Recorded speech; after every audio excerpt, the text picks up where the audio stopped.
नमस्ते सबैजनालाई जापानी गुरु युट्युब च्यानलमा तपाईहरुलाई स्वागत गर्दछु। आज चाहिँ हामी इरोदोरी E to A2 लेसन 18 को भोक्याबुलरी पढ्न गइरहेका छौं। हस्त भिडियोलाई सुरुवात गरौं। इए ओ तातेरु भनेको टु बिल्ड अ हाउस, घर निर्माण गर्नुलाई इए ओ तातेरु भनेर भनिदो रहेछ।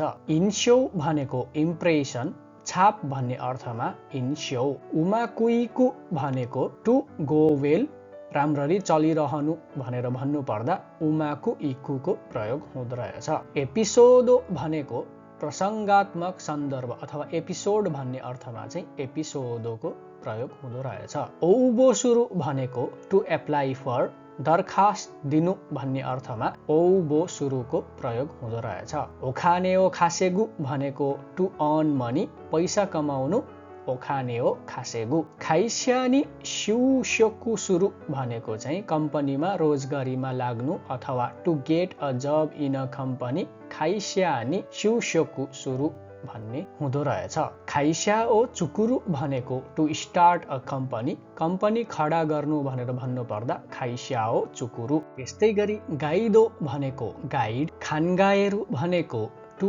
थिंक, सोच्नु भन्ने अर्थमा खानगाएरु। खान्स्यासुरु भनेको टु बी ग्रेटफुल, आभारी हुनु भन्ने अर्थमा खान्स्यासुरु। गानबारु भनेको टु वर्क हार्ड, मेहनत गर्नु भन्ने अर्थमा गानबारु। गिज्जुचु भनेको टेक्निक अथवा प्रविधि भनेर भन्नु पर्दा गिज्जुचु भनेर भनिदो रहेछ। किक्खाके भनेको चाहिँ रिजन, स्टार्टिङ पोइन्ट, थाल्नुको कारण भनेर भन्नु पर्दा किक्खाके। किबौ भनेको इच्छा, होप भन्ने अर्थमा किबौ। कुरासी भनेको गुजारा अथवा लाइफ भन्ने अर्थमा चाहिँ कुरासी। कुरासु भनेको टु लिभ लाइफ, गुजारा गर्नु भनेर भन्नु पर्दा कुरासु। केक्कोन्सुरु भनेको टु गेट म्यारिड, विवाह गर्नु भन्ने अर्थमा चाहिँ केक्कोन्सुरु। कोउग्यो भनेको चाहिँ इन्डस्ट्री, उद्योग भनेर भन्नु पर्दा कोउग्यो। साइगो भनेको लास्ट, अन्तिम भनेर भन्नु पर्दा साइगो। त्यस्तै गरी सिप्पाइसुरु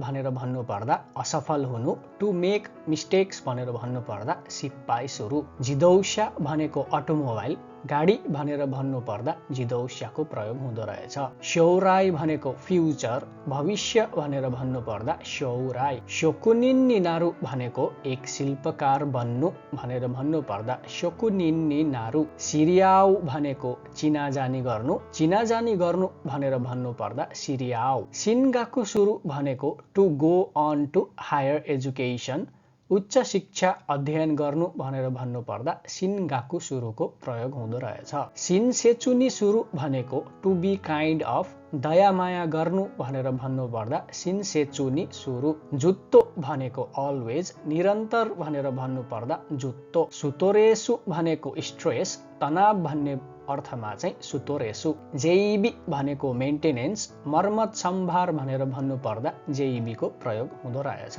त्यस्तै गरी सोचुग्यौसुरु भनेको टु ग्रेजुएट, ग्रेजुएसन गर्नु भनेर भन्नु पर्दा सोचुग्यौसुरु। तासुकेरु भनेको टु हेल्प, मद्दत गर्नु भनेर भन्नु पर्दा तासुकेरु। चौकिन भनेको टु सेभ मनी, पैसा बचत गर्नु भनेर भन्नु पर्दा चौकिन टु सेभ मनी। चुयाकु भनेको दोभाषे, इन्टरप्रिटर भनेर भन्नु पर्दा चुयाकु। चुजुकेरु भनेको टु कन्टिन्यू, निरन्तरता दिनु भनेर भन्नु पर्दा चुजुकेरु। तोनिखाकु भनेको जे होस्, एनी हाउ भनेर भन्नु पर्दा तोनिखाकु। निहोङ्गो क्योसी भनेर भन्नु पर्दा जापानिज ल्याङ्ग्वेज टिचर, जापानी भाषा शिक्षक भनेर भन्नु पर्दा निहोङ्गो क्योसी। नोनबिरी भनेको इन अ रिल्याक्स म्यानर, आनन्द भनेर भन्नु पर्दा नोनबिरी। हाताराकी हाजिमेरु भनेको टु स्टार्ट वर्किङ, काम गर्न सुरु भनेर भन्नु पर्दा हाताराकी हाजिमेरुको प्रयोग हुँदो रहेछ।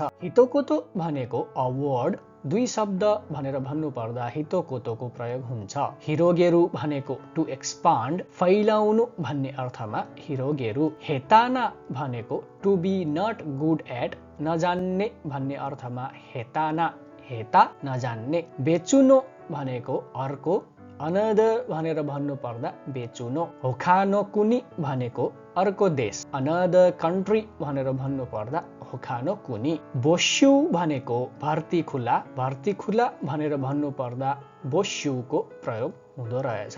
मिसेओ मोचु भनेको to have one's own shop, पसलको स्वामित्व लिनु भनेर भन्नु पर्दा मिसेओ मोचुको प्रयोग हुँदो रहेछ। मोतोमोतो भनेको ओरिजिनल्ली, सुरुदेखि भन्ने अर्थ लाग्दो रहेछ। याकुनी ताचु भनेको युजफुल, उपयोगी हुनु, युजफुल याकुनी ताचु। युमे भनेको ड्रिम, सपना भन्ने अर्थमा युमे। ryugaku सुरु भनेको to go abroad to study, विदेशमा अध्ययन गर्नु भनेर भन्नु पर्दा ryugaku सुरु। त्यस्तै गरी वाखामोनो भनेको यङ पिपल, युवा भन्ने अर्थमा वाखामोनो। हस्त आज हामीले इरोदोरी E2A2 लेसन 18 को जुन चाहिँ इरोदोरी E2A2 को अन्तिम पाठ रहेको छ त्यसको भोक्याबुलरी हामीले यो भिडियोमा समाप्त गर्यौं।